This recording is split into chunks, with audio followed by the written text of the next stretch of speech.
देखिए, पहली बात तो ये कि जो विषय आ रहा है कि राजनीतिक संरक्षण, कहीं भी राजनीतिक संरक्षण उसमें नहीं है। और दूसरा जो बात आ रही है कि अवैध निर्माण की, उसको मेरा संरक्षण है। कभी भी मैंने अवैध निर्माण पर संरक्षण नहीं दिया। उर्दू का एक शेर है कि गुनहगार समझेगी दुनिया तुझे, तू इतनी ज्यादा सफाई न दे। नमस्कार, मैं हूं भुवनेश सेंगर। जुड़ चुके हैं आप दिल लपेटा के साथ।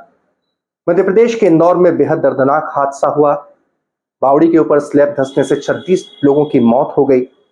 इस मसले पर यूं तो इंदौर में भारतीय जनता पार्टी के बहुत सारे नेता हैं, राष्ट्रीय स्तर के नेता हैं, लेकिन आखिर शंकर लालवानी जो कि सांसद है, वे ही इतनी सारी सफाई क्यों दे रहे हैं? इसके पीछे का आपको कारण बताऊंगा, लेकिन उससे पहले गुजारिश है, नहीं जुड़े हैं तो दिल लपेटा बहुत बेबाकी के साथ अपनी बात रख रहा है, आप तत्काल जुड़ जाएं। इस चैनल को सब्सक्राइब करें, लाइक करें और शेयर करें। फेसबुक पर हमें फॉलो करना बिल्कुल ना भूलें। दरअसल इंदौर के सांसद हैं शंकर लालवानी, और वो इस मसले पर सफाई क्यों दे रहे हैं, ये आइए हम आपको बताते हैं।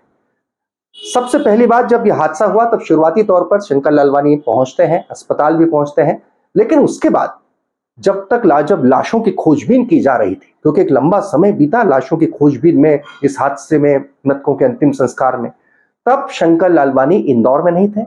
शंकर लालवानी तब भोपाल में शहीद हेमू कालानी की स्मृति में कार्यक्रम था, वहां पर वो मंच साझा कर रहे थे, उस मंच पर थे इंदौर में, जहां की जनता ने उन्हें चुना, जहां इंदौर का सबसे बड़ा दर्दनाक हादसा हुआ, तब शंकर लालवानी वहां नहीं थे, भोपाल में थे। इस बात को लेकर उन्होंने सफाई दी, ये सुनिए। देखिए, जो ये बात आ रही है, मैं उस दिन रात को 1:45 बजे तक वहाँ था, दिन भर वहाँ था, जब रेस्क्यू ऑपरेशन पूरा हो गया था। उसके बाद सवेरे माननीय मुख्यमंत्री जब आए थे, तब भी मैं वहाँ पर था।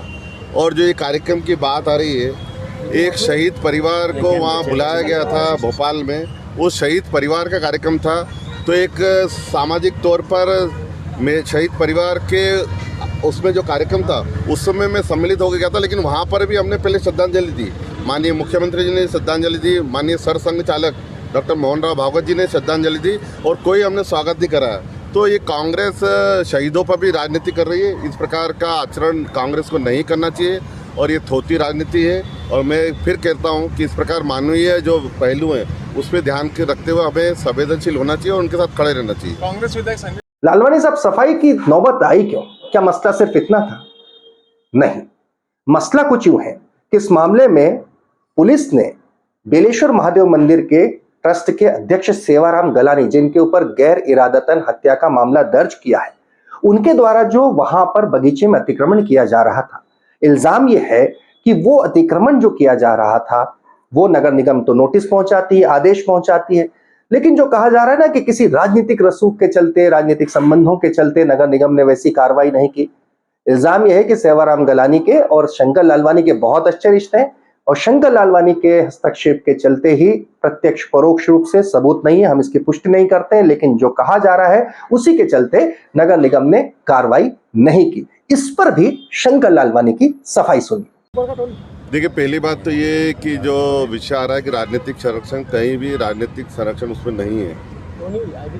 और दूसरा जो बात आ रही है कि अवैध निर्माण की, उसको मेरा संरक्षण है। कभी भी मैंने अवैध निर्माण पर संरक्षण नहीं दिया। तीसरी बात यह है कि जो स्लैब जहाँ हादसा हुआ, वह स्लैब जो वहाँ के समिति के जो ट्रस्टी सचिव हैं, पटेल जो हैं, उन्होंने ही बताया है कि ये 30-35 साल पहले स्लैब डली थी जहाँ पर हादसा हुआ। अब 35 साल पहले तो मैं राजनीति में था ही नहीं, तो मेरा संरक्षण कहाँ हुआ? वो जो बात कर रहे हैं, जो पास में मंदिर बन रहा था उसकी बात कर रहे हैं, लेकिन जहाँ हादसा हुआ वो तो 35 साल पहले स्लैब डल चुकी थी। तो ये तो स्लैब किसने डाली, ये जाँच का विषय है। और जिसने स्लैब डाली और जो हादसा हुआ, हमने पहले दिन ही कहा था, उस मौके पर ही मैंने मीडिया के सामने भी कहा था, जो दोषी हो उसके ऊपर कार्रवाई होना चाहिए। और आज फिर मैं बोल रहा हूँ कि दोषी हो उस पर कार्रवाई होना चाहिए। शंकर लालवानी साहब, इतनी सफाई क्यों देनी पड़ रही है? इसलिए देनी पड़ रही है कि आपने अपने संबंधों के चलते, आपने धार्मिक भावनाओं के चलते, इन तमाम चीजों के चलते, जहां कहीं पर भी प्रत्यक्ष परोक्ष रूप से आपने जो सहयोग किया होगा, उसी के चलते आज आपको ये सफाई देनी पड़ रही है। वरना ऐसा नहीं किया होता तो आप सीना चौड़ा करके अपने लोगों के जिन अपने समाज के, तो आपके समाज के लोग थे, अपनी कम्युनिटी के लोग जिनके घरों में मातम पसरा है, आप उनके साथ, उनके कंधे से लगकर उनका दुख बांट रहे होते, उनके साथ में होते, और आपके ऊपर यह इल्जाम नहीं लग रहा होता कि जब विपदा थी तब आप इंदौर में नहीं थे। तमाम खबरों के लिए जुड़े रहिए दी लपेटा के साथ।